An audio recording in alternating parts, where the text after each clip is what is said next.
प्रिय श्रोतागण, नमस्कार। बुक ऑडियो आपके लिए लेकर आया है श्रीमद् भगवत गीता के अमृत वचन, जिसे आप सुन रहे हैं मेरे यानी आकांक्षा मधुर के साथ। अब तक आप श्रीमद् भगवत गीता के 5 अध्याय सुन चुके हैं, जिसमें आपने यह सुना है कि किस प्रकार युद्ध में अर्जुन मोह से युक्त हो जाते हैं और वे युद्ध नहीं करना चाहते हैं, और तब श्री कृष्ण उनके मित्र, उनके गुरु बनते हैं और फिर वे उन्हें समझाते हैं कि किस प्रकार यह युद्ध करना आवश्यक है, किस प्रकार यह युद्ध एक धर्म है, एक आवश्यक कर्म है। इसी उपदेश की श्रृंखला में श्री कृष्ण अर्जुन को सांख्य योग, कर्म योग, ज्ञान कर्म संन्यास योग और कर्म संन्यास योग का ज्ञान देते हैं। अब अगले अर्थात 6वें अध्याय में आत्म संयम योग का ज्ञान श्री कृष्ण अर्जुन को देंगे। प्रिय श्रोतागण, 6वें अध्याय का नाम है आत्म संयम योग। इस अध्याय में कर्म योग का विषय और योगारूढ़ पुरुष के लक्षणों का वर्णन है। उसके पश्चात आत्म उद्धार के लिए प्रेरणा और भगवत प्राप्ति के लिए पुरुष जो कर्म करता है, उस आधार पर उस पुरुष के लक्षणों का वर्णन है। विस्तार से ध्यान योग के विषय का वर्णन है। मन के निग्रह के विषय का वर्णन है, अर्थात यह वर्णन है कि किस प्रकार मन सांसारिक मोह से मुक्त हो सकता है। उसके पश्चात योग भ्रष्ट पुरुष की क्या गति होती है, इसका वर्णन है, और अंत में ध्यान योगी की महिमा का वर्णन है। तो प्रिय श्रोतागण, चलिए चलते हैं, इस पथ पर आगे बढ़ते हैं और करते हैं श्रीमद् भगवत गीता के 6वें अध्याय का अमृत रसपान। इस समय श्री कृष्ण अर्जुन को बता रहे हैं कि किस प्रकार मनुष्य योग को प्राप्त कर सकता है, किस प्रकार वह इंद्रियों को अपने वश में रखते हुए अनासक्त भाव से कर्म करते हुए शांति को प्राप्त कर सकता है और इस शांति के फल स्वरूप ब्रह्म की प्राप्ति कर सकता है। कौन योगी है और कौन योगी नहीं है, यह बताते हुए श्री कृष्ण अर्जुन से कहते हैं इस श्लोक में, जो है 6वें अध्याय का प्रथम श्लोक। अथ षष्ठोऽध्यायः श्री भगवानुवाच अनाश्रितः कर्मफलम् कार्यं कर्म करोति यः स सन्न्यासी च योगी च न निरंगिन चाक्रियः। श्री भगवान बोले कि जो पुरुष कर्म फल का आश्रय न लेकर करने योग्य कर्म करता है, अर्थात जो यह नहीं सोचता है कि इस कर्म का फल क्या होगा, इससे मुझे क्या प्राप्त होगा, यह न सोचते हुए वह केवल यह सोचता है कि यह कर्म करने योग्य है या नहीं, और यह सोचकर जो कर्म करने योग्य है वही कर्म करता है। वही सन्यासी है, वही योगी है, क्योंकि वह पुरुष जो केवल अग्नि का त्याग करता है वह सन्यासी नहीं है।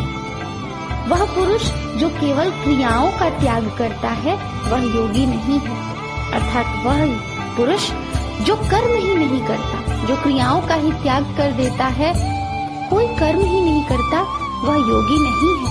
योगी तो वह है जो फल की चिंता किए बिना, फल से अपने लाभ के बारे में सोचे बिना ही जो कर्म उचित है उस कर्म को करता है, वही सन्यासी है, वही योगी है। यम सन्न्यासमिति पाहुर् योगम तम विद्धि पांडव न ह्यसन्न्यस्त संकल्पो योगी भवति कश्चन।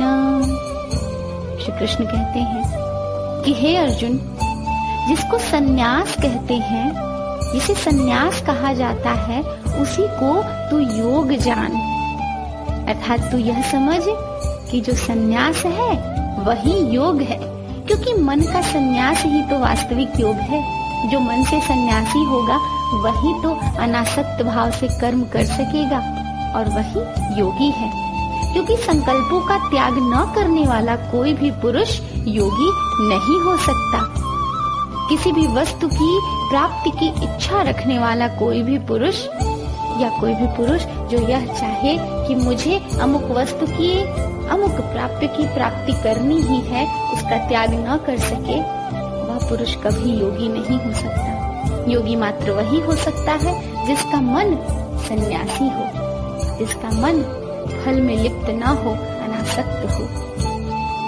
प्रिय श्रोतागण, इस प्रकार समाज में वह व्यक्ति जो दूसरों के लाभ के लिए कर्म करता है, दूसरों की सहायता करता है बिना यह सोचे कि इस सहायता से मुझे भी कुछ प्राप्त होगा, वही व्यक्ति योगी है, क्योंकि उसी का मन सन्यासी है। आज के जीवन में देखें तो बहुत से ऐसे लोग होते हैं जो किसी की सहायता भी करते हैं तो उसके पीछे उनकी यह मंशा होती है कि इस सहायता से मुझे प्रसिद्धि मिले। एक व्यक्ति की सहायता करते हैं तो उसे हजारों व्यक्तियों को बताते हैं। सत्य कहें तो इस सहायता से कोई भी पुण्य नहीं प्राप्त होने वाला है, क्योंकि आपका मन तो सन्यासी है ही नहीं। उस सहायता के बदले में तो आप चाहते हैं प्रसिद्धि। आप इतने लोगों से क्यों बताते हैं आखिर? यदि आप वास्तव में सहायता करना ही चाहते हैं तो बस उसे देखें कि उसे किस चीज की आवश्यकता है, उसकी सहायता करें और अपने मन को संतुष्ट कर घर जाएं। फिर देखें कि आपको कितनी शांति की प्राप्ति होगी। वही शांति जो वास्तविक सहायता करने से प्राप्ति होती है, वही शांति जिसमें प्रसिद्धि का लालच नहीं होता, वही वास्तविक शांति है। और वही पुरुष योगी है, वही मन सन्यासी है। आरुरुक्षोर्मुनिर्योगं कर्म कारणमुच्यते, योगारूढ़स्य तस्यैव शमः कारणमुच्यते। श्री कृष्ण कहते हैं, योग में आरूढ़ होने की अर्थात योग में लग जाने की, योग की प्राप्ति करने की इच्छा वाले मननशील पुरुष के लिए, वह पुरुष जो मनन करता है, जो चिंतन करता है, उस पुरुष के लिए योग की प्राप्ति में निष्काम भाव से कर्म करना ही हेतु कहा जाता है। अर्थात वह पुरुष जो वास्तव में चिंतन करता है, मनन करता है और जो यह चाहता है कि उसका मन योग में आरूढ़ हो जाए, योग में लग जाए, उस पुरुष के लिए सबसे उचित यह है कि वह योग की प्राप्ति के लिए निष्काम भाव से कर्म करे। अर्थात कर्म करे परंतु उसमें आसक्त न हो और न ही कर्म के फल में आसक्त हो। और योगारूढ़ हो जाने पर अर्थात तब जब उसे योग की प्राप्ति हो जाती है, जब वह योग में रम जाता है, तब उस योगारूढ़ अर्थात योग में लगे हुए रमे हुए पुरुष का जो सर्व संकल्पों का अभाव है, अर्थात जो लालच का अभाव है, जो किसी भी वस्तु की प्राप्ति की इच्छा रखने का अभाव है, अर्थात किसी भी वस्तु की प्राप्ति की इच्छा नहीं रखता है, यही भाव उसका कल्याण करता है और इसी भाव के कारण वह व्यक्ति योगी बन जाता है। फिर कोई भी पुरुष योगी कब कहा जाता है? कब यह समझा जाए कि वह योगारूढ़ हो चुका है, योग में रम चुका है, योग की प्राप्ति कर चुका है?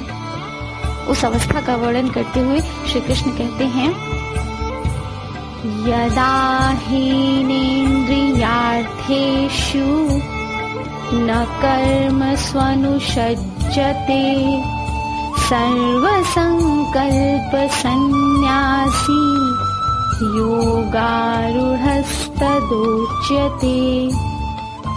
श्री कृष्ण कहते हैं कि जिस काल में, जिस समय में कोई पुरुष न तो इंद्रियों के भोगों में आसक्त होता है और न ही कर्मों में आसक्त होता है। उसी काल में जब वह सर्व संकल्पों का अर्थात इच्छाओं का, कामनाओं का त्याग कर देता है, तभी वह पुरुष योगारूढ़ कहा जाता है। और इस प्रकार योगी पुरुष क्या करे? योगारूढ़ होने के पश्चात भी तो ऐसी अवस्था हो सकती है जब उसका मन विचलित हो जाए और वह योग से विचलित हो जाए, योग से परे हो जाए। तो इसलिए श्री कृष्ण अर्जुन को बताते हैं कि योगारूढ़ होने के पश्चात मनुष्य में किस प्रकार की समझ होनी चाहिए, किस प्रकार का कर्म करना चाहिए। यह बताते हुए श्री कृष्ण कहते हैं, उद्धरेदात्मनात्मानं नात्मानम् अवसादयेत् आत्मैव ह्यात्मनो बन्धुरात्मैव रिपुरात्मनः। श्री कृष्ण कहते हैं कि अपने द्वारा अपना संसार समुद्र से उद्धार करे और अपने को अधोगति में ना डाले, क्योंकि यह मनुष्य आप ही तो अपना मित्र है और आप ही अपना शत्रु है। अर्थात श्री कृष्ण यह कह रहे हैं कि योगारूढ़ पुरुष यह करे कि वह स्वयं ही अपना संसार समुद्र से उद्धार करे, सांसारिक विषयों में ना लगे, सांसारिक विषयों की चिंता ना करे, अपने को अधोगति में न डाले, इंद्रियों के वश में न हो जाए। क्यों? क्योंकि मनुष्य स्वयं ही अपना मित्र है, स्वयं ही अपना शत्रु है। वास्तव में इंद्रियां जो है, मनुष्य स्वयं ही चाहे तो इंद्रियों पर वश कर ले और यदि न चाहे तो न कर पाए। इस प्रकार स्वयं ही तो मनुष्य अपना शत्रु हुआ और स्वयं ही तो मनुष्य अपना मित्र हुआ। सामान्य जीवन में देखें तो श्रोतागण, आप सभी देखते ही होंगे कि वह व्यक्ति जो चिंतित है, तमाम बातों से चिंतित है, छोटी छोटी बातों से परेशान है, उसे तमाम रोग भी घेरे हुए हैं। और वह व्यक्ति जो स्वयं को चिंता से मुक्त रखता है, बेवजह की बातों पर ध्यान नहीं देता है, वह रोग मुक्त भी रहता है, वह सुखी भी रहता है और वह प्रसन्न भी रहता है। इस प्रकार हम आप भी स्वयं को चाहे तो सुखी और प्रसन्न रख लें, स्वयं को चाहे तो रोगी बना लें, क्योंकि स्वयं के सबसे बड़े मित्र हम स्वयं ही हैं और स्वयं के सबसे बड़े शत्रु भी स्वयं ही। यही बात कहते हैं श्री कृष्ण अर्जुन से अगले श्लोक में इस प्रकार के, बन्धुरात्मात्मनस्तस्य येनात्मैवात्मना जितः आत्मनस्तु शत्रुत्वे वर्तेतात्मै शत्रुवत्। श्री कृष्ण कहते हैं कि जिस जीवात्मा द्वारा मन और इंद्रियों सहित शरीर जीता हुआ है, अर्थात वह व्यक्ति जिसने अपने मन को, अपने इंद्रियों को और अपने कर्मों को जीत लिया है, उस जीवात्मा का तो वह आप ही मित्र है। अर्थात वह व्यक्ति, वह मनुष्य अपना मित्र है जिसने अपने इंद्रियों को, अपने मन को वश में कर लिया है। और वह जीवात्मा जिसके द्वारा मन तथा इंद्रियों सहित शरीर नहीं जीता है, जिसका अपनी इंद्रियों पर वश नहीं है, जिसका अपने मन पर वश नहीं है, उसके लिए तो वह आप ही शत्रु के सदृश शत्रुता में बर्ताव करता है। वह मनुष्य स्वयं ही स्वयं का शत्रु है। उसे दुख देने के लिए किसी को कुछ करना नहीं पड़ेगा, वह स्वयं ही ऐसी बातें ढूंढ लेगा जिससे उसके मन को कष्ट होगा, जिससे उसे दुख की प्राप्ति होगी। क्यों? क्योंकि उसने अपने मन पर, अपनी इंद्रियों पर वश तो किया ही नहीं है।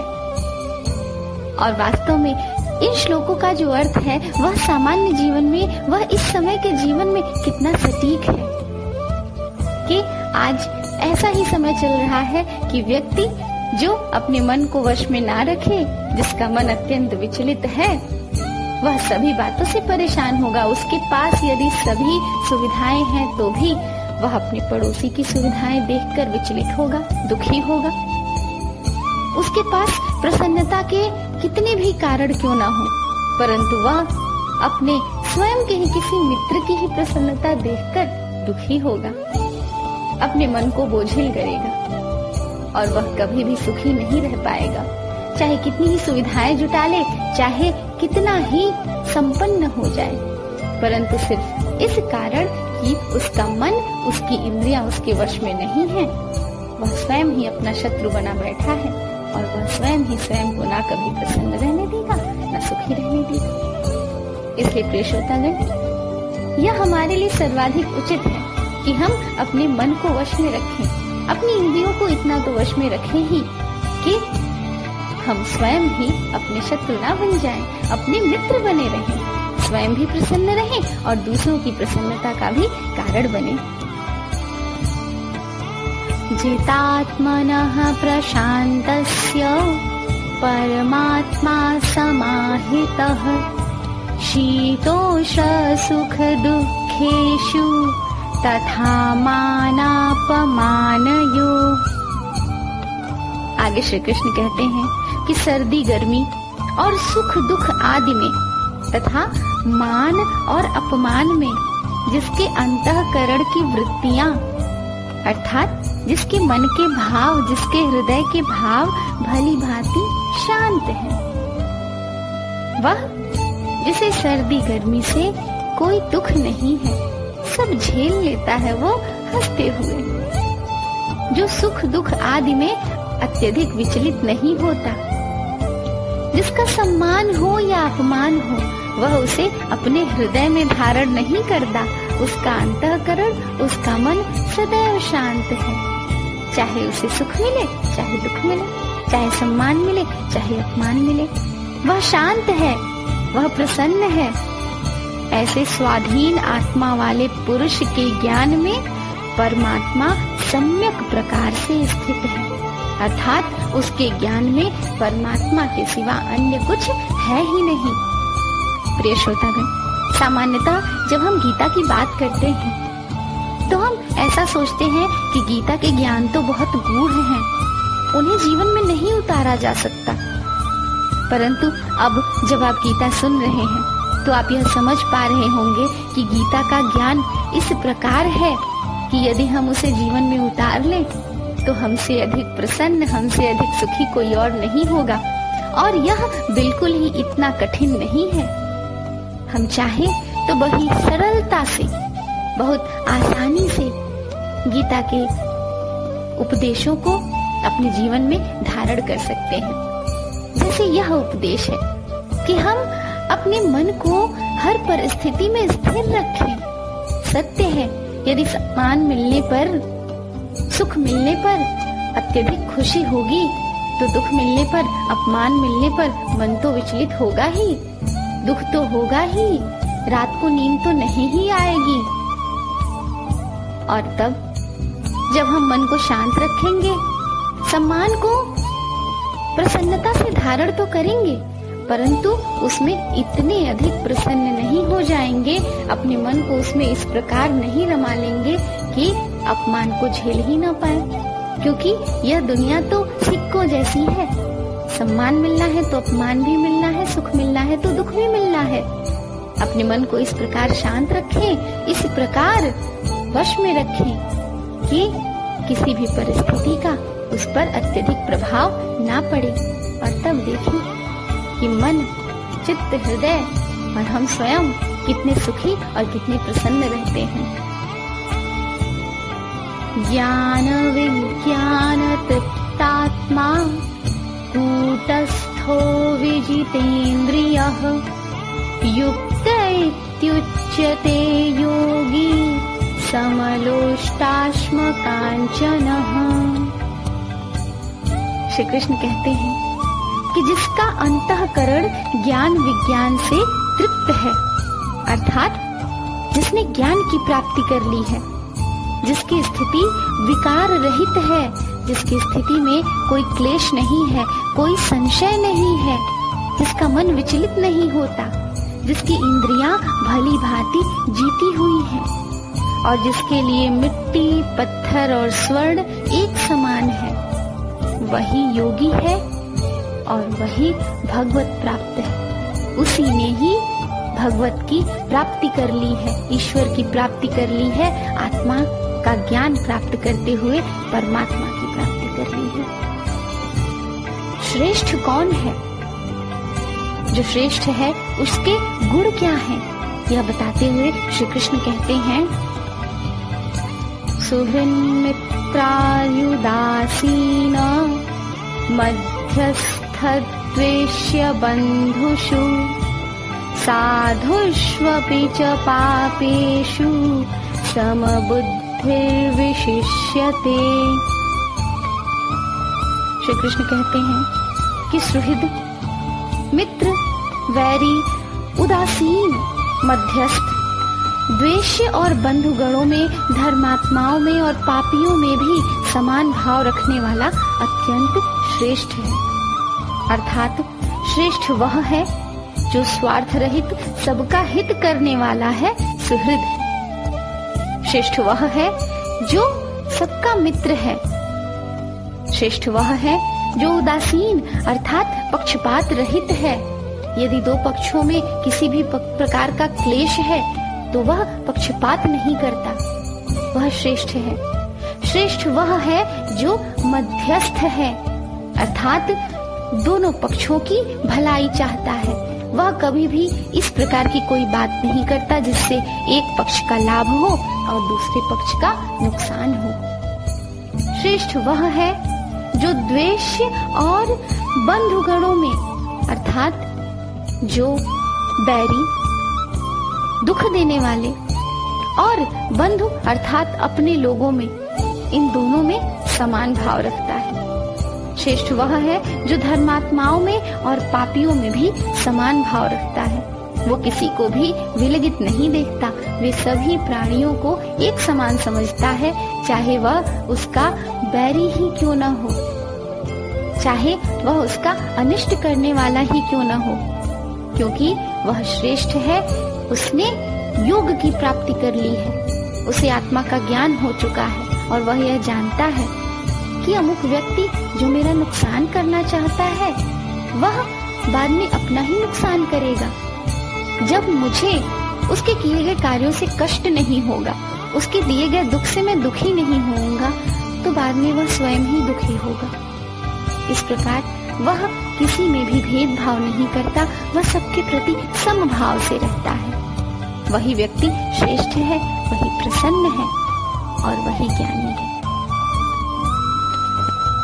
योगी युञ्जीत सततमात्मानं रहसे स्थितः एकाकीयत चित्तात्मा निराशीर परिग्रहः। श्री कृष्ण कहते हैं कि मन और इंद्रियों सहित शरीर को वश में रखने वाला, आशा रहित और संग्रह रहित योगी अकेला ही एकांत स्थान में स्थित होकर आत्मा को निरंतर परमात्मा में लगावे। अर्थात यह कि वह जिसका मन और इंद्रियों सहित शरीर पर वश है, जो आशा रहित है, जो संग्रह रहित है, ऐसा योगी क्या करे? उसके लिए सबसे अधिक उपयुक्त यही है कि वह अकेला ही एकांत स्थान में जाए और वहां स्थित होकर अपनी आत्मा को परमात्मा में लगाए, ईश्वर के ध्यान में लगाए। उस ध्यान की विधि क्या होगी, वह किस प्रकार स्थित होकर ध्यान लगावे, यह बताते हैं श्री कृष्ण और कहते हैं, शुचौ देशे प्रतिष्ठाप्य स्थिरमानसमात्मनः नात्युच्छ्रितं नातिनीचं चैलाजिनकुशोत्तरम् तत्रैकाग्रं मनः कृत्वा यत चित्तेन्द्रियक्रियः उपविश्यासने युञ्ज्याद्योगमात्मविशुद्धये। योगी को किस प्रकार अपने योग करने का स्थान स्थापित करना चाहिए, यह बताते हुए श्री कृष्ण कहते हैं कि शुद्ध भूमि में, वह भूमि जिस पर किसी भी प्रकार का अकरणीय कर्म न किया गया हो, वह भूमि शुद्ध है।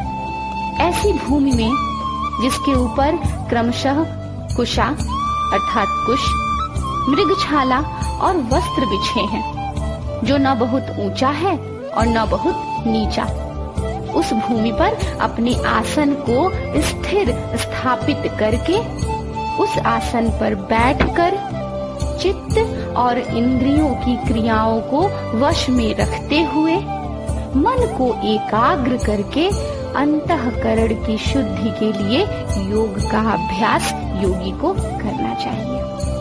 प्रिय श्रोतागण, कोई भी कार्य यदि विधि से ना की जाए, यदि उपयुक्त तरीके से ना की जाए, तो उस कार्य की उपयोगिता कम हो जाती है। इसीलिए योग जैसा उत्तम कार्य तो अवश्य ही उत्तम विधि से ही करना चाहिए, और वही उत्तम विधि बताते हैं श्री कृष्ण, जो यह है कि शुद्ध भूमि में कुशा मृगछाला और वस्त्र बिछाकर, वह भूमि जो ना बहुत ऊंची है ना बहुत नीची, उस स्थान को स्थापित करके उस पर बैठकर मन और इंद्रियों को वश में रखते हुए एकाग्र चित्त होकर अंतःकरण की शुद्धि के लिए योग का अभ्यास योगी को करना चाहिए। योग का अभ्यास किस प्रकार करना चाहिए? जो गुरु सभी प्रश्नों का उत्तर दे रहे हैं, वही इस प्रश्न का भी उत्तर देंगे। इस प्रश्न का उत्तर इस प्रकार दिया है श्री कृष्ण ने, समं काय शिरो ग्रीवं धारयन्नचलं स्थिरः सम्प्रेक्ष्य नासिकाग्रं स्वं दिशश्चानवलोकयन् प्रशान्तात्मा विगतभिर्ब्रह्मचारिव्रते स्थितः मनः संयम्य मच्चित्तो युक्त आसीत मत्परः। योग के अभ्यास की विधि बताते हैं श्री कृष्ण इस प्रकार कि काया अर्थात शरीर, सिर और गले को समान एवं अचल धारण करके, अर्थात सीधा बैठकर, जब काया अचल हो, इधर उधर शरीर ना हो, सिर, काया और गला तीनों एक सीध में हो, इस प्रकार बैठकर स्थिर होकर अपनी नासिका के अग्रभाग पर दृष्टि जमाकर, अर्थात नाक के आगे वाले भाग पर अपनी दृष्टि जमाकर अन्य दिशाओं को न देखता हुआ ब्रह्मचारी के व्रत में स्थित, भय रहित तथा भली भांति शांत अंतःकरण वाला सावधान योगी मन को रोककर मुझ में अर्थात ईश्वर में चित्त वाला और मेरे परायण होकर स्थित हो। प्रिय श्रोतागण, जो प्राणायाम प्रतिदिन किया जाना चाहिए, उसकी भी उत्तम विधि यही है कि जिस स्थान पर आसन लगाना है वहां आसन लगाकर स्थिर चित्त से व्यक्ति आसन ग्रहण करे, अपना ध्यान नासिका के अग्रभाग पर लगावे। यह थोड़ा कठिन होने के कारण ही आंखें बंद कर प्राणायाम करने का चलन है, परंतु यदि आप नासिका के अग्रभाग पर अपना ध्यान स्थिर कर लेते हैं, इधर उधर नहीं देखते हैं, तो वह योग करने की सर्वोत्तम विधि है। और उसके पश्चात योगी को चाहिए कि वो अपने मन को शांत करके, अपने चित्त को शांत करके ईश्वर का ध्यान करे। और श्री कृष्ण कहते हैं कि इस प्रकार योग करने वाला साधक, योग करने वाला योगी ही मुझ में चित्त वाला है, अर्थात परमात्मा में रमने वाला है और परमात्मा के परायण होकर स्थित हो। इसी प्रकार वह योग करे, यही योग करने की उत्तम विधि है। इस विधि का प्राप्य क्या है? इस विधि से क्या होता है? साधक किस स्थिति में चला जाता है यह बताते हैं श्री कृष्ण और कहते हैं, युञ्जन्नेवं सदात्मानं योगी नियतमानसः शान्तिं निर्वाण परमां मत्संस्थामधिगच्छति। भगवान श्री कृष्ण कहते हैं कि वश में किए हुए मन वाला योगी इस प्रकार, किस प्रकार, जिस विधि का वर्णन अभी अभी श्री कृष्ण ने अर्जुन से किया उस प्रकार से आत्मा को निरंतर परमेश्वर के स्वरूप में लगाता हुआ ईश्वर में रहने वाली परमानंद की पराकाष्ठा रूप शांति को प्राप्त होता है। अर्थात यह कि जो भगवान द्वारा कही गई विधि से योग करता है और अपनी आत्मा को निरंतर परमेश्वर के स्वरूप में लगाता है, वही परमेश्वर में रहने वाली परमानंद की पराकाष्ठा अर्थात शांति को प्राप्त करता है। नात्यश्नतस्तु योगोस्ति न चैकान्तमनश्नतः न चाति स्वप्नशीलस्य जाग्रतो नैव चार्जुन युक्ताहार विहारस्य युक्तचेष्टस्य कर्मसु युक्तस्वप्नावबोधस्य योगो भवति दुःखः। श्री कृष्ण अर्जुन से कहते हैं कि हे अर्जुन, यह शांति को प्राप्त करने का योग न तो बहुत खाने वाले का, न बिल्कुल न खाने वाले का, न बहुत शयन करने के स्वभाव वाले का और न सदा जागने वाले का ही सिद्ध होता है। दुखों का नाश करने वाला योग तो यथा योग्य आहार विहार करने वाले का, कर्मों में यथा योग्य चेष्टा करने वाले का और यथा योग्य सोने तथा जागने वाले का ही सिद्ध होता है। प्रिय श्रोतागण, कहा गया है यथाशक्ति तथा भक्ति, अर्थात जितना आपका सामर्थ्य है उसी प्रकार से भक्ति करें, उसी प्रकार से तप और योग करें। जैसे कि शरीर में सामर्थ्य अधिक नहीं है और पूरे दिन निर्जल व्रत रह गए, फिर अगले दिन क्या होगा?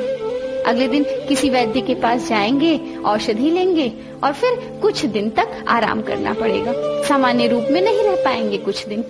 तो फिर उस निर्जल व्रत का अपने सामर्थ्य से आगे बढ़कर करने का क्या अर्थ रह गया? तप और योग उसी प्रकार करें जिस प्रकार से आपका सामर्थ्य हो, जिस प्रकार आपका शरीर कर सके। यही कहते हैं श्री कृष्ण कि बहुत अधिक खाने वाले का या बिल्कुल न खाने वाले का, दोनों का ही योग सिद्ध नहीं होता है। बहुत अधिक सोने वाले का और बिल्कुल न सोने वाले का, दोनों का ही योग सिद्ध नहीं होता है। योग किसका सिद्ध होता है? जो यथा योग्य, अर्थात जितना सामर्थ्य है, जितनी आवश्यकता है, उसके उपयुक्त रूप से आहार विहार अर्थात भोजन करें। जो कर्मों में अपनी चेष्टा उतनी करे जितनी उसकी सामर्थ्य है, अर्थात यथा सामर्थ्य कर्म करे, जितना काम कर सके उस प्रकार से उतना कर्म करे, उतना भोजन करे और जितना उपयुक्त हो उतना ही शयन करे, अर्थात सोए और जागे। उसी का योग सिद्ध होगा, उसी को शांति की प्राप्ति होगी। प्रिय श्रोतागण, सामान्य जीवन में कभी कभी हम ऐसा करते हैं कि अपने कार्यस्थल को लेकर हम इस प्रकार हो जाते हैं कि हमें ना भोजन करने की चिंता रहती है, ना शयन करने की चिंता रहती है। यह इस प्रकार नहीं है कि हम विरक्त हो चुके रहते हैं, यह इस प्रकार होता है कि हम ना समय से सोते हैं, ना समय से उठते हैं, ना उचित रूप से भोजन करते हैं और उसके पश्चात उसका फल यह होता है कि हमारा शरीर असमर्थ होता जाता है। हमें चाहिए यह कि हम यथा सामर्थ्य और उचित रूप से, सही रूप से कर्म भी करें, शयन भी करें, भोजन भी करें। उसी से हमें सुख और शांति की प्राप्ति होगी। यदा विनियतं चित्त मात्मन्येवावतिष्ठते निःस्पृह सर्वकामेभ्यो युक्त इत्युच्यते तदा। श्री कृष्ण कहते हैं कि अत्यंत वश में किया हुआ चित्त, पुरुष द्वारा स्वयं के वश में किया हुआ मन जिस काल में अर्थात जिस समय में परमात्मा में ही भली भांति स्थित हो जाता है, परमात्मा में ही लीन हो जाता है, योग साधना में रम जाता है, उस काल में, उसी समय में संपूर्ण भोगों से स्पृहा रहित पुरुष, अर्थात वह पुरुष जो संपूर्ण भोगों से दूर हो चुका है, अनासक्त हो चुका है, वह पुरुष योग युक्त है। अर्थात कोई भी पुरुष, कोई भी योगी तब योग युक्त कहा जाता है जब उसका अपने वश में किया हुआ मन परमात्मा में भली भांति लीन हो जाता है, रम जाता है। यह रमना किस प्रकार होता है, इसका उदाहरण देते हुए श्री कृष्ण समझाते हैं अर्जुन को। यथा दीपो निवातस्थो नेंगते सोपमा स्मृता योगिनो यतचित्तस्य युञ्जतो योगमात्मनः। प्रिय श्रोतागण, गुरु का यह गुण है कि वह अपने शिष्य को जब कोई भी बात समझाता है तो उसका उदाहरण भी प्रस्तुत करता है, जिससे कि उसका शिष्य भली भांति उस बात को समझ सके। इसी प्रकार श्री कृष्ण एक उदाहरण प्रस्तुत करते हुए अर्जुन से कहते हैं कि जिस प्रकार वायु रहित स्थान में स्थित दीपक चलायमान नहीं होता, वैसी ही उपमा परमात्मा के ध्यान में लगे हुए योगी के जीते हुए चित्त की कही गई है। अर्थात यह कि जिस प्रकार जिस स्थान पर वायु नहीं है, जो स्थान वायु रहित है, उस स्थान पर दीपक चलायमान नहीं हो सकता, दीपक जल नहीं सकता, उसी प्रकार परमात्मा के ध्यान में लगे हुए योगी का मन जो जीता हुआ है वह चलायमान नहीं होता, वह इधर उधर नहीं होता, वह एकाकी भाव से परमात्मा में लगा हुआ होता है। परमात्मा में तल्लीन हुआ योगी क्यों नहीं विचलित होता, किस प्रकार उसका मन विचलन से रहित होता है, यह बताते हैं श्री कृष्ण और कहते हैं यत्रो परमते चित्तम निरुद्धं योग सेवया यत्र चैवात्मनात्मानं पश्यन्नात्मनि तुष्यति सुखमात्यन्तिकं यत्तद् बुद्धिग्राह्यमतीन्द्रियम् वेत्ति यत्र न चैवायं स्थितश्चलति तत्त्वतः। श्री कृष्ण कहते हैं कि योग के अभ्यास से निरुद्ध चित्त अर्थात योग के अभ्यास में रमा हुआ मन जिस अवस्था में उपाराम हो जाता है अर्थात सांसारिक वस्तुओं से विरक्त हो जाता है और जिस अवस्था में परमात्मा के ध्यान से शुद्ध हुई सूक्ष्म बुद्धि द्वारा परमात्मा को साक्षात करता हुआ परमात्मा में ही संतुष्ट रहता है अर्थात वह अवस्था जब मन परमात्मा के ध्यान में लगा होता है और उससे प्राप्त बुद्धि के कारण परमात्मा का साक्षात करता है और परमात्मा में ही संतुष्ट रहता है और इंद्रियों से अतीत अर्थात इंद्रियों से परे केवल शुद्ध हुई सूक्ष्म बुद्धि द्वारा ग्रहण करने योग्य जो आनंद है अनंत आनंद उस आनंद को जिस अवस्था में अनुभव करता है, अर्थात वह अवस्था जब व्यक्ति को इंद्रियों पर विजय प्राप्त हो चुकी रहती है और इस प्रकार प्राप्त बुद्धि द्वारा अनंत आनंद की प्राप्ति करता है। वह अवस्था जिस अवस्था में योगी परमात्मा के रूप से विचलित होता ही नहीं है, अर्थात उसे परमात्मा में आस्था प्राप्त हो चुकी होती है, उसी अवस्था में उसे परम आनंद की प्राप्ति होती है। प्रिय श्रोतागण, इसका अर्थ यह है कि परम आनंद को प्राप्ति करने की अवस्था वह है जब मनुष्य को सांसारिक वस्तुओं से विरक्ति हो जाए, जब वह परमात्मा का साक्षात्कार करे, उसकी बुद्धि इतनी उच्च कोटि की हो जाए कि उस बुद्धि द्वारा वह अनंत आनंद की प्राप्ति करे और परमात्मा के स्वरूप से विचलित न हो, परमात्मा में आस्था रखे। उसी अवस्था में वह परम आनंद को प्राप्त करता है, परम ब्रह्म को प्राप्त करता है, परम शांति को प्राप्त करता है। प्रिय श्रोतागण, परम ब्रह्म, परम शांति, परम आनंद, यह केवल छोटी सी बातें नहीं है।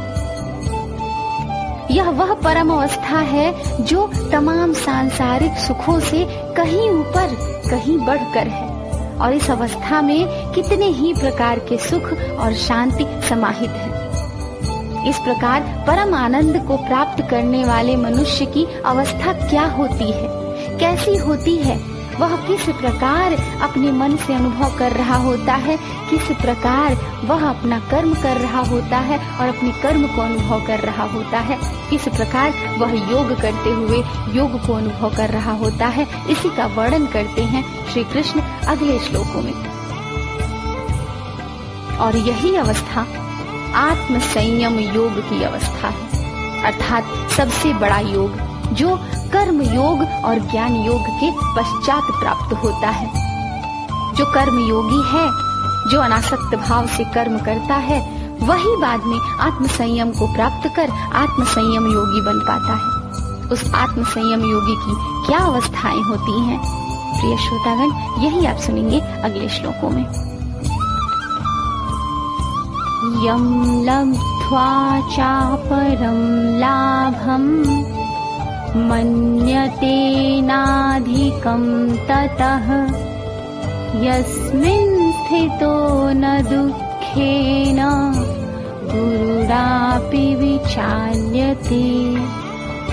श्री कृष्ण कहते हैं कि परमात्मा की प्राप्ति रूप जिस लाभ को प्राप्त होकर उससे अधिक दूसरा कुछ भी लाभ नहीं मानता, अर्थात वह योगी जो परमात्मा की प्राप्ति कर चुका है, परमात्मा की प्राप्ति का लाभ प्राप्त कर चुका है और वह उससे बड़ा लाभ किसी अन्य को नहीं मानता है। और परमात्मा प्राप्ति रूप जिस अवस्था में स्थित योगी बड़े भारी दुख से भी चलायमान नहीं होता, अर्थात वह अवस्था जिस अवस्था की प्राप्ति परमात्मा की प्राप्ति के बाद होती है, जिस अवस्था में रहने वाला योगी भारी से भारी दुख से भी विचलित नहीं होता, वही अवस्था वास्तव में शांति के प्राप्ति की अवस्था है, परमात्मा की प्राप्ति की अवस्था है। किसी भी उत्तम स्थिति की प्राप्ति बिना कर्तव्य पालन के तो नहीं हो सकती। अवश्य ही इस परम शांति की प्राप्ति का जो मार्ग है उसमें बहुत सारे कर्तव्य भी हैं। तो एक योगी के क्या कर्तव्य हैं, यह बताते हैं श्री कृष्ण अर्जुन को और कहते हैं, तम विद्या दुख संयोग वियोगम योग संगीतम सनिश्चयेन योक्तव्यो योगो निर्विण्ण चेतसा। योगी का कर्तव्य बताते हैं श्री कृष्ण कि जो दुख रूप संसार के संयोग से रहित है, तथा जिसका नाम योग है उसको जानना चाहिए। एक पुरुष का, एक व्यक्ति का कर्तव्य है कि वह उस योग को जाने जिसका इस दुख रूपी संसार से कोई लेना देना नहीं है, जो इस संसार के नियमों से, इस संसार के बंधनों से परे है, वही योग है और उस योग के बारे में जानना चाहिए। अनासक्त भाव और कर्म योग को जानना चाहिए और जानने के पश्चात वह योग न उकताए हुए अर्थात धैर्य और उत्साह युक्त चित्त से निश्चय पूर्वक करना कर्तव्य है। योग को जानने के पश्चात, योग को समझने के पश्चात बिना उकताए हुए धैर्य पूर्वक, उत्साह पूर्वक, प्रसन्न चित्त से निश्चय ही वह योग करना चाहिए। यही कर्तव्य है। प्रिय श्रोतागण, कोई भी कार्य जब हम यह ज्ञात कर लेते हैं कि वह कार्य किस प्रकार से करना उचित है, उसके पश्चात हमें वह कार्य करना होता है। जब हम वो कार्य करने जाते हैं तब हमारा यह कर्तव्य होता है कि हम उकताते हुए वह कार्य ना करें। प्रसन्न मन से धैर्य पूर्वक और उत्साह पूर्वक वह कार्य करें, तभी हमारा वह कार्य सफल है। अन्यथा वह कार्य करना और ना करना दोनों एक ही बात है। इस समय युद्ध क्षेत्र में श्री कृष्ण अर्जुन को यह बता रहे हैं कि एक योगी योग को किस प्रकार करे, जिसमें उन्होंने बताया कि एक एकांत स्थान, शुद्ध पवित्र स्थान चुनकर वहां उपयुक्त रूप से आसन लगाकर उपयुक्त अवस्था में बैठकर योग करना प्रारंभ करे। योग करना प्रारंभ करने से पूर्व उसे योग का ज्ञान होना चाहिए कि योग क्या है और किस प्रकार किया जाता है। उसके पश्चात वह प्रसन्न मन से परमात्मा में ध्यान लगाते हुए, सांसारिक मोह से विरक्त होते हुए योग करे। इस प्रकार योग करने की प्रविधि क्या होगी, यह बताते हैं श्री कृष्ण। संकल्प प्रभावान् कामान् त्यक्त्वा सर्वन शेषतः मनसैवेन्द्रियग्रामं विनियम्य समन्ततः शनैः शनैरुपरमेद्बुद्धया धृतिगृहीतया आत्मसंस्थं मनः कृत्वा न किंचिदपि चिंतयेत्। श्री कृष्ण कहते हैं कि योग करने की विधि यह है कि योगी संकल्प से उत्पन्न होने वाली संपूर्ण कामनाओं को निशेष रूप से त्याग कर और मन के द्वारा इंद्रियों के समुदाय को सभी ओर से भली भांति रोक कर, अर्थात सबसे पहले वह योगी यह करे कि मन के मोह से जो भी कामनाएं उत्पन्न होती हैं, उन सभी कामनाओं का, उन सभी इच्छाओं का त्याग कर दे। उसके पश्चात इंद्रियों पर भली प्रकार वश कर ले, इंद्रियों को अपने वश में कर ले और तब क्रम क्रम से अभ्यास करता हुआ उपरति को अर्थात विरक्ति को प्राप्त हो तथा धैर्य युक्त बुद्धि के द्वारा मन को परमात्मा में स्थित करके परमात्मा के सिवा और कुछ भी चिंतन ना करे। वास्तव में जो योगी इस योग को साध लेगा, अपनी मन को, अपने इंद्रियों को इस स्तर पर साध लेगा कि इस प्रकार योग कर सके, वह अवश्य ही शांति को, परमात्मा को प्राप्त करेगा। किस प्रकार योग? इस प्रकार कि मन को सभी मोहों से अलग कर ले, इंद्रियों को अपने वश में कर ले और तब क्रम से अर्थात जब जिस योग का अभ्यास करना उचित है तब उस योग का अभ्यास करते हुए विरक्ति को प्राप्त करे, सांसारिक विषयों से विरक्त हो जाए और धैर्य युक्त होकर अपनी बुद्धि के द्वारा मन को परमात्मा में स्थित कर ले और उसके पश्चात परमात्मा के सिवा और किसी का भी चिंतन ना करे। वही वास्तव में योग करने वाला है, वही वास्तविक योगी है। मन सर्वाधिक चंचल है, इसका वेग वायु से भी अधिक है, इसलिए सर्वप्रथम मन को वश में करना आवश्यक होता है। श्री कृष्ण अर्जुन से बताते हैं कि मन को क्यों वश में करे और किस प्रकार वश में करे। यही वर्णन है अगले श्लोकों में। यतो यतो निश्चरति मनश्चंचलमस्थिरम् ततस्ततो नियम्यैत दात्मन्येव वशं नयेत् प्रशान्तमनसं ह्येनं योगिनं सुखमुत्तमम् उपैति शान्तरजसं ब्रह्मभूतम कल्मषम्।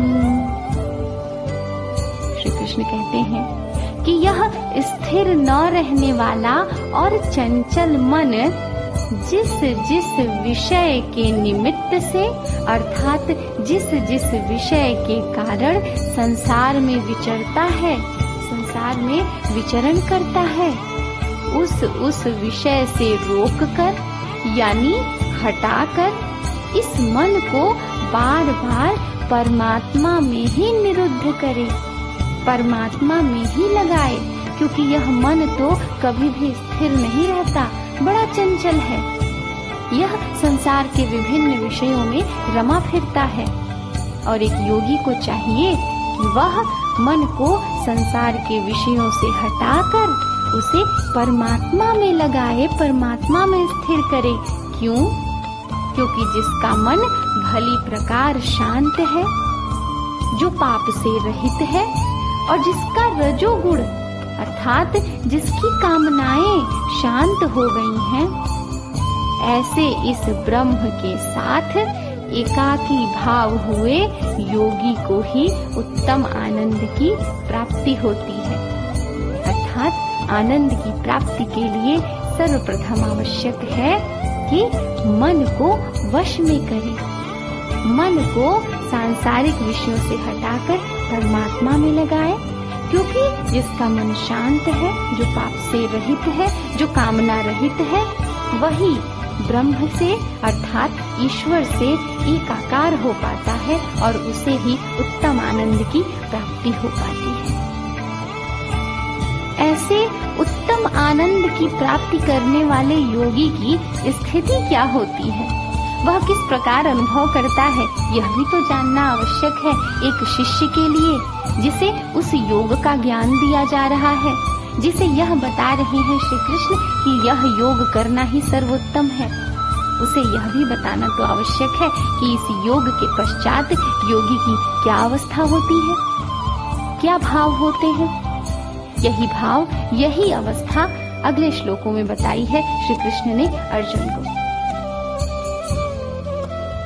युञ्जन्नेवं सदात्मानं योगी विगत कल्मषः सुखेन ब्रह्म संस्पर्श मत्यन्तं सुखमश्नुते।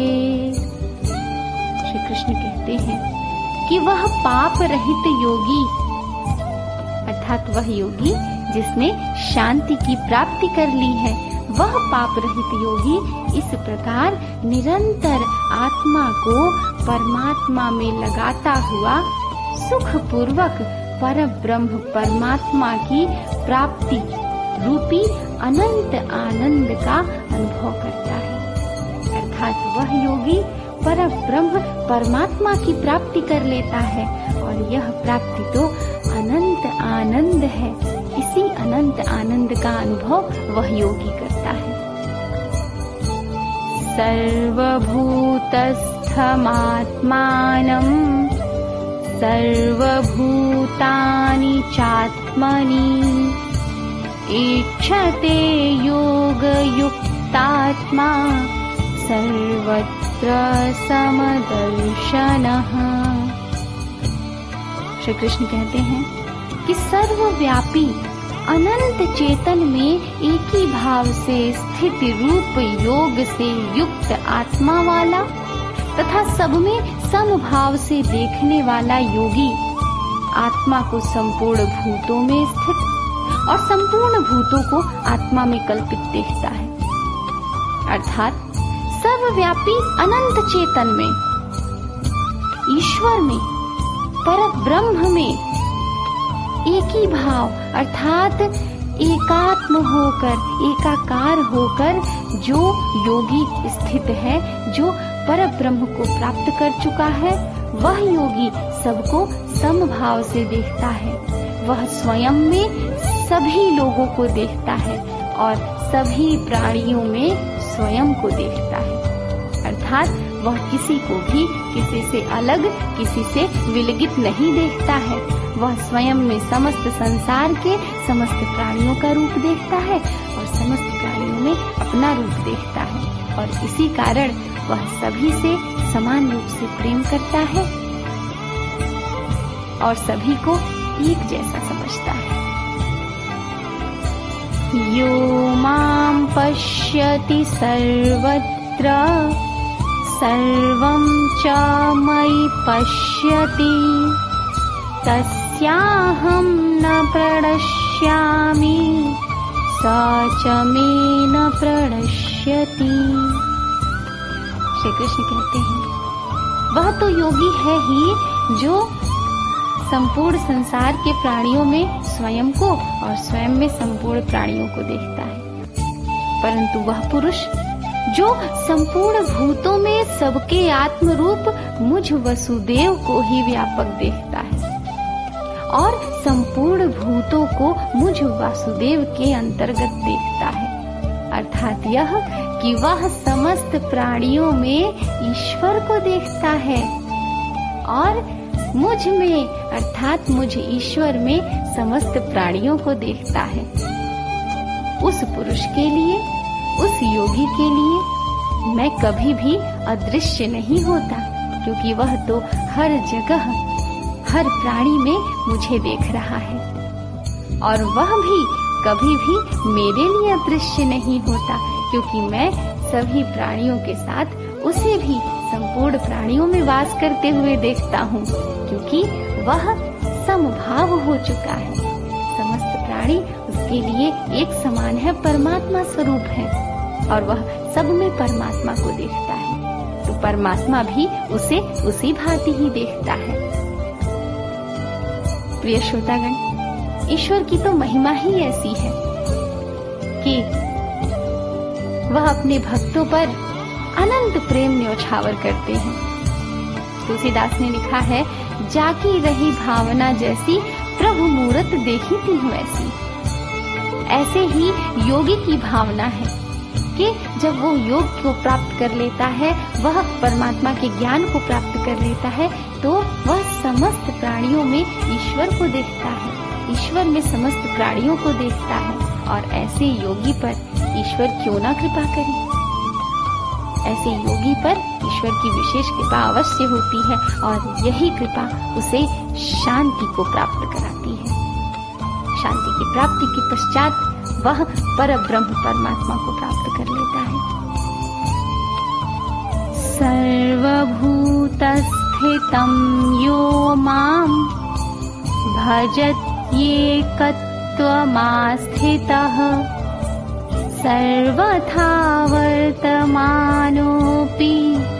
स योगी मयि वर्तते।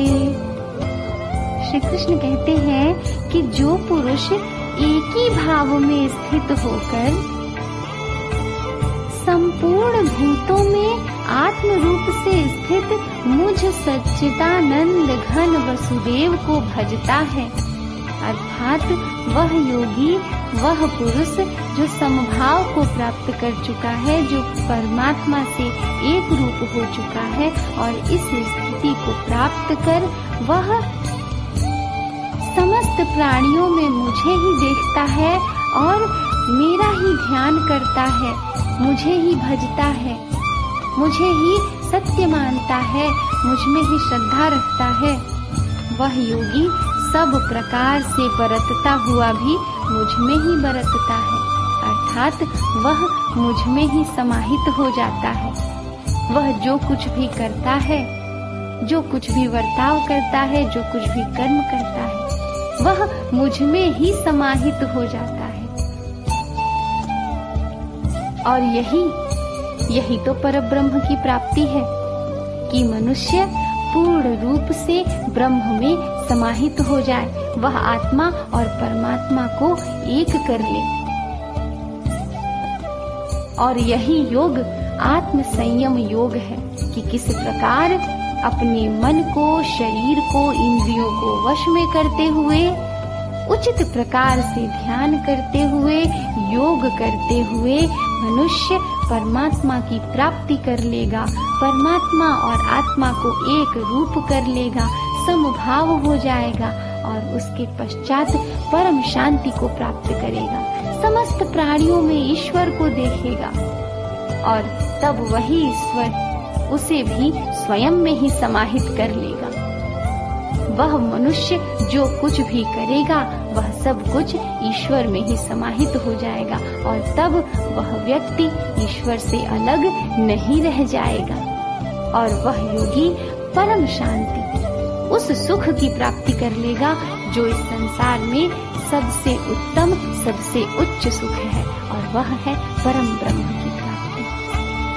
आत्म संयम से वह योगी परम ब्रह्म की प्राप्ति कर लेगा।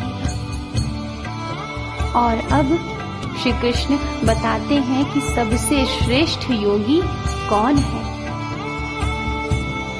आत्मौपम्येन सर्वत्र समं पश्यति योऽर्जुन, सुखं वा यदि वा दुःखं स योगी परमो मतः।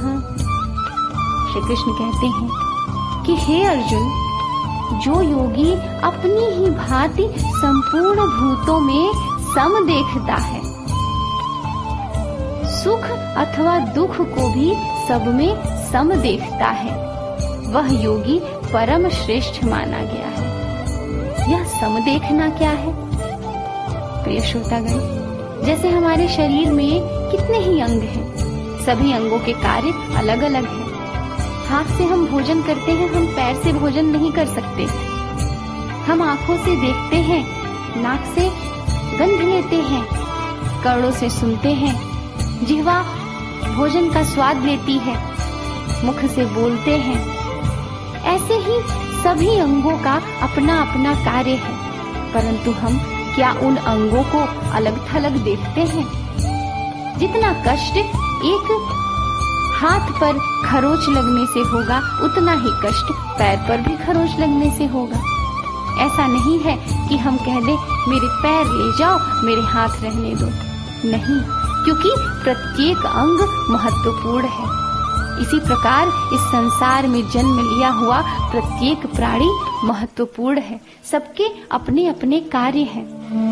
और जिस प्रकार इस शरीर के सभी अंगों के कार्य अलग अलग होते हुए भी व्यक्ति सभी अंगों को समभाव से देखता है, सब पर बराबर ध्यान लगाता है, सबका बराबर ध्यान रखता है, उसी प्रकार वह योगी जो संसार के समस्त प्राणियों को समभाव से देखता है, एक ही प्रकार से समझता है, एक जैसा समझता है, जो सुख और दुख को समभाव से देखता है, जो यह नहीं कहता कि मुझे केवल सुख चाहिए, मुझे दुख नहीं चाहिए, जो सुख और दुख से विचलित नहीं होता, वही योगी इस संसार में सबसे श्रेष्ठ माना गया है। और प्रिय श्रोतागण, वह योगी जिस चरम अवस्था को प्राप्त करता है, उस अवस्था का यदि कुछ प्रतिशत भी हम प्राप्त कर सके तो जीवन कहीं ना कहीं सफल है, धन्य है, और हम एक उत्तम शांति की अवस्था को प्राप्त कर सकेंगे। और तब हमें यह प्रतीत होगा कि हमने वास्तव में जीवन में यह जो शांति अर्जित की है, यह जो विलक्षण सुख अर्जित किया है, वह अद्वितीय है। उसके जैसा सुख, उसकी जैसी शांति अन्य दूसरी कोई नहीं है। अर्जुन उवाच योऽयं योगस्त्वया प्रोक्तः साम्येन मधुसूदन एतस्याहं न पश्यामि चञ्चलत्वा स्थितिं स्थिराम् चञ्चलं हि मनः कृष्ण प्रमाथि बलवद्गृहम् तस्याहं निग्रहं मन्ये वायुरिव सुदुष्करम्। अर्जुन द्वारा श्री कृष्ण से एक प्रश्न किया जाता है। कब? जब श्री कृष्ण अर्जुन को आत्म संयम योग का ज्ञान देते हैं, तब अर्जुन श्री कृष्ण से कहते हैं कि हे मधुसूदन, जो यह योग आपने समभाव से कहा है, वह आपने तो समभाव से कहा है, किंतु मेरा मन चंचल है और इस कारण मैं इसे प्राप्त करना, इसे करना अत्यंत कठिन समझ रहा हूँ। क्योंकि हे श्री कृष्ण, यह मन बड़ा चंचल है, बड़ा दृढ़ और बलवान है, इसलिए मन को वश में करना मैं वायु को रोकने की भांति अत्यंत कठिन, अत्यंत दुष्कर मानता हूँ। सत्य है, मन इतना चंचल है, मन इतना बलवान है कि मन को वश में करना आसान तो कदापि नहीं है। इसीलिए अर्जुन श्री कृष्ण से कहते हैं कि इस मन को अपने वश में करना तो मैं बहुत कठिन समझ रहा हूँ। आप मेरी इस समस्या का कोई समाधान सुझाएं। अपने भक्त की समस्या सुनकर भगवान तुरंत समाधान सुझाते हैं और कहते हैं, श्री भगवानुवाच असंशयं महाबाहो मनो दुर्निग्रहं चलम् अभ्यासेन तु कौन्तेय वैराग्येण च गृह्यते। श्री भगवान बोले, हे महाबाहो, हे अर्जुन, निसंदेह मन अत्यंत चंचल होता है और बहुत ही कठिनता से वश में होने वाला होता है, परंतु हे कुंती पुत्र अर्जुन, यह अभ्यास और वैराग्य से वश में होता है। प्रिय श्रोतागण, कहते हैं करत करत अभ्यास के जड़मति होत सुजान। उसी प्रकार मन को वश में करना कठिन तो है, परंतु अभ्यास और वैराग्य से मन को वश में किया जा सकता है। और जिस पुरुष का मन वश में नहीं है, उसके लिए कोई भी योग करना भी असंभव ही है। यही बात कहते हैं श्री कृष्ण अगले श्लोक में, असंयतात्मना योगो दुष्प्राप इति मे मति वश्यात्मना तु यतता शक्यो वाप्तुमुपायतः। श्री कृष्ण कहते हैं कि जिसका मन वश में किया हुआ नहीं है, ऐसे पुरुष द्वारा योग दुष्प्राप्य है, अर्थात वह योग को प्राप्त नहीं कर पाएगा। और वश में किए हुए मन वाले प्रयत्नशील पुरुष द्वारा साधन से उसका प्राप्त होना सहज है, अर्थात वह पुरुष जिसने अपने मन को वश में कर लिया है, वह योग को भी प्राप्त कर लेगा। और यह श्री भगवान का मत है। वे कहते हैं कि यह मेरा मत है। और प्रिय श्रोतागण, वह जो ईश्वर का मानना है, जो ईश्वर का मत है, वह निश्चित ही सबसे बड़ा सत्य है।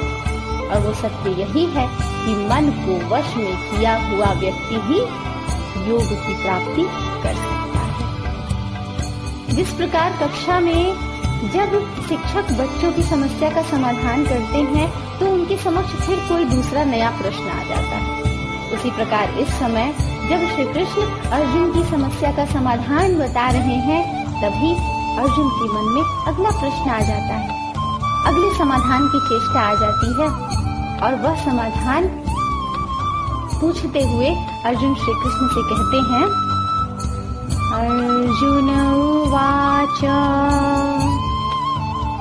आयतिः श्रद्धयोपेतो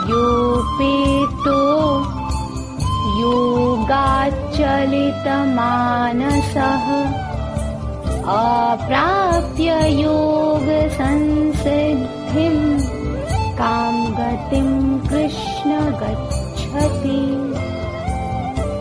अर्जुन बोले, हे श्री कृष्ण, जो योग में श्रद्धा रखने वाला है किंतु संयमी नहीं है, अर्थात वह व्यक्ति जिसे योग में तो श्रद्धा है परंतु वह संयम नहीं कर पा रहा है, वह आत्म संयम नहीं रख पा रहा है, इस कारण उसका मन अंत काल में योग से विचलित हो गया है।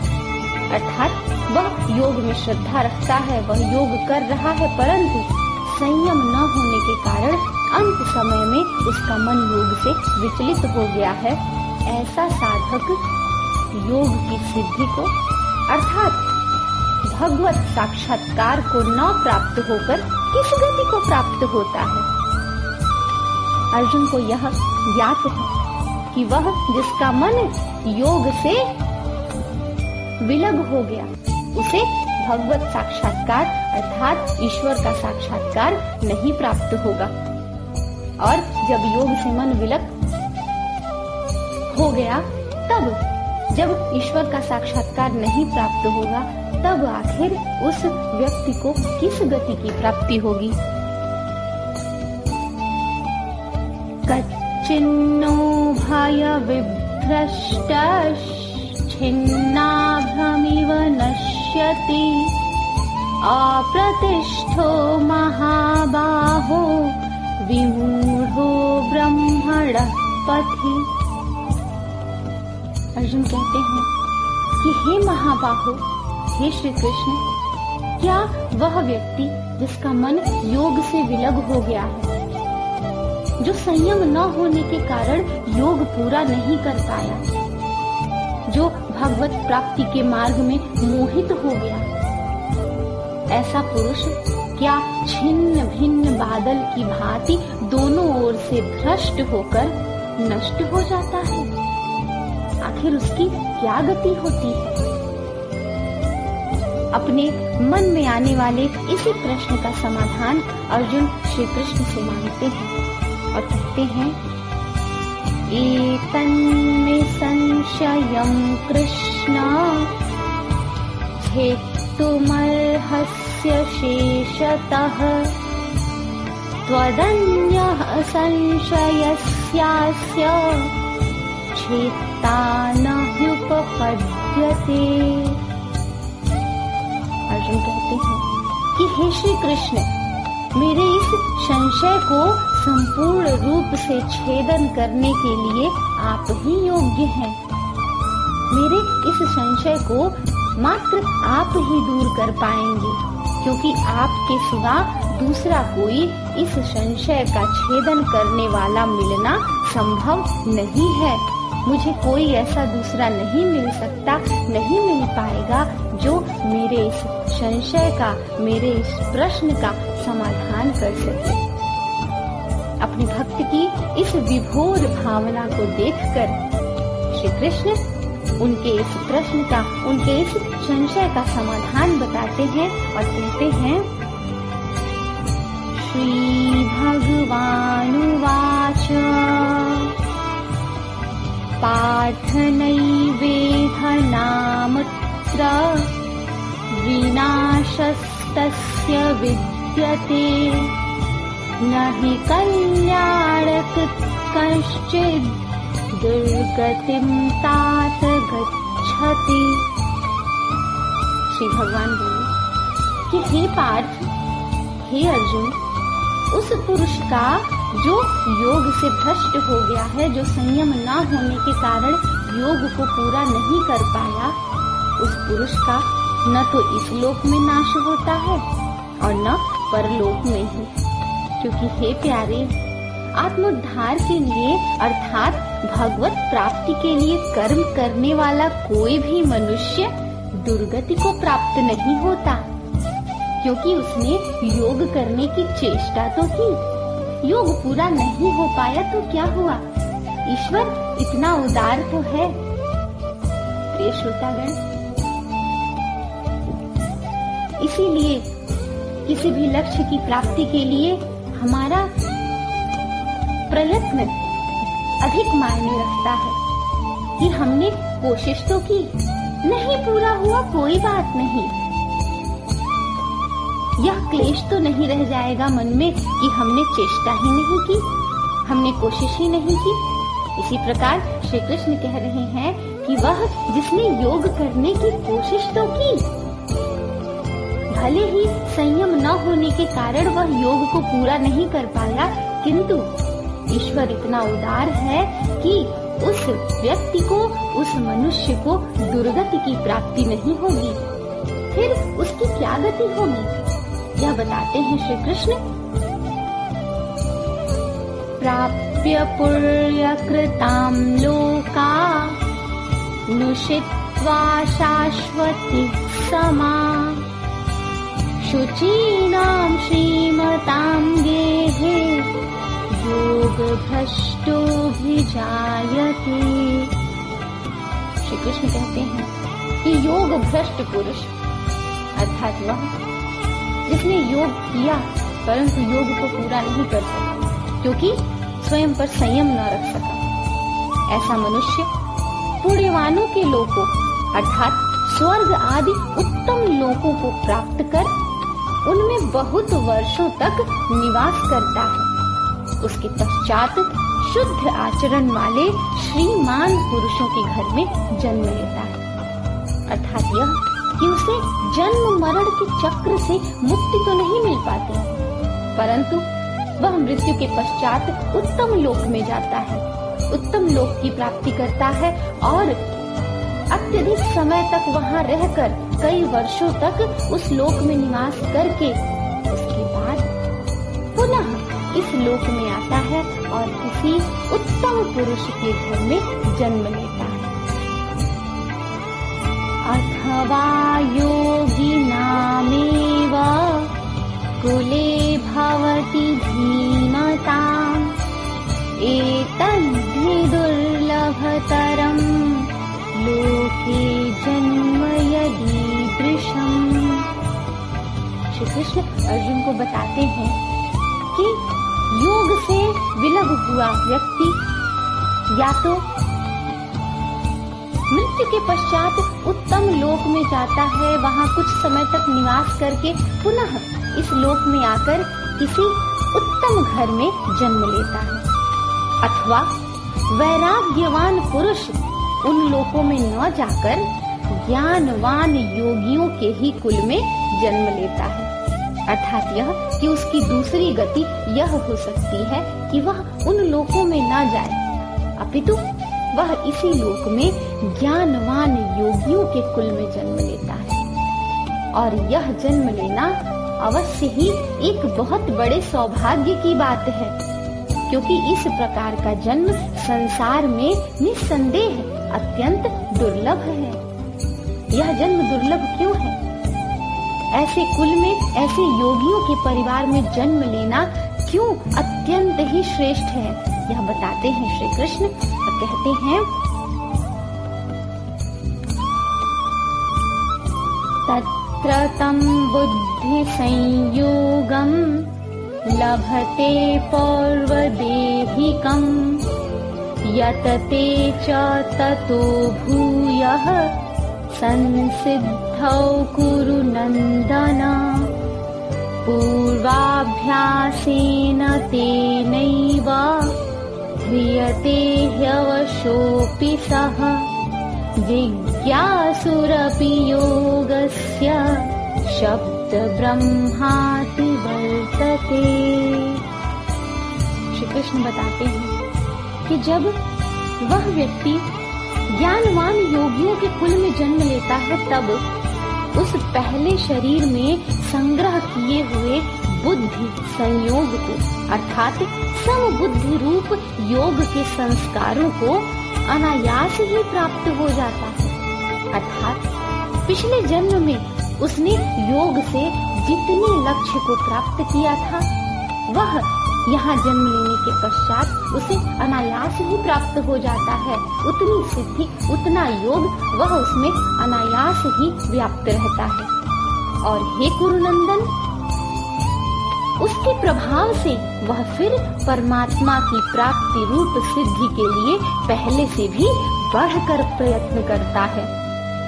वह अर्थात वह जो पूर्व जन्म में योग भ्रष्ट हो गया था, इस जन्म में पुनः भगवत प्राप्ति के लिए प्रयास कर रहा है। वह व्यक्ति पहले के अभ्यास के कारण ही निसंदेह भगवान की ओर आकर्षित हो जाता है और फिर वह समबुद्धि रूप योग का जिज्ञासु व्यक्ति वेद में कहे हुए सकाम कर्मों के फल को उल्लंघन कर जाता है। अर्थात वह कर्म के फलों से विरक्त हो जाता है, उसमें विरक्ति आ जाती है, उसमें समबुद्धि आ जाती है और वह योग के श्रेष्ठ पायदानों को प्राप्त करने लगता है। प्रयत्नाद्यतमानस्तु योगी संशुद्ध किल्बिषः अनेक जन्म संसिद्धस्ततो यति परां गतिम्। श्री कृष्ण कहते हैं कि जब वह योगी पुनः प्रयत्न पूर्वक अभ्यास करता है तो पिछले अनेक जन्मों के संस्कार के बल से ही इसी जन्म में संसिद्ध होकर अर्थात योग की सिद्धि को प्राप्त करके संपूर्ण पापों से रहित होकर तत्काल ही परम गति को प्राप्त हो जाता है। कितना उसके लिए सरल हो जाता है परम गति को प्राप्त करना, क्योंकि उसे उसके पूर्व जन्मों के फल स्वरूप ही योग का कितना ही प्रभाव अनायास ही प्राप्त रहता है। इस कारण वह ईश्वर की ओर आकर्षित होता है, प्रयत्न पूर्वक अभ्यास करता है और फिर सभी पापों से रहित होकर परम गति को प्राप्त हो जाता है। और योगी परम गति को प्राप्त क्यों होता है? क्योंकि योगी सबसे श्रेष्ठ है। किससे और किस प्रकार श्रेष्ठ है यह बताते हैं श्री कृष्ण। कहते हैं तपस्विभ्योऽधिको योगी ज्ञानिभ्योऽपि मतोऽधिकः कर्मिभ्यश्चाधिको योगी तस्माद्योगी भवार्जुन।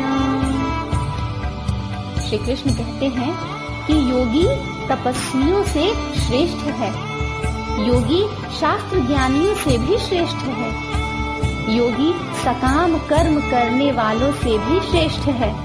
इसलिए हे अर्जुन, तुम योगी हो, तुम योग को प्राप्त करो, तत्पश्चात ही तुम्हें परम गति की प्राप्ति होगी।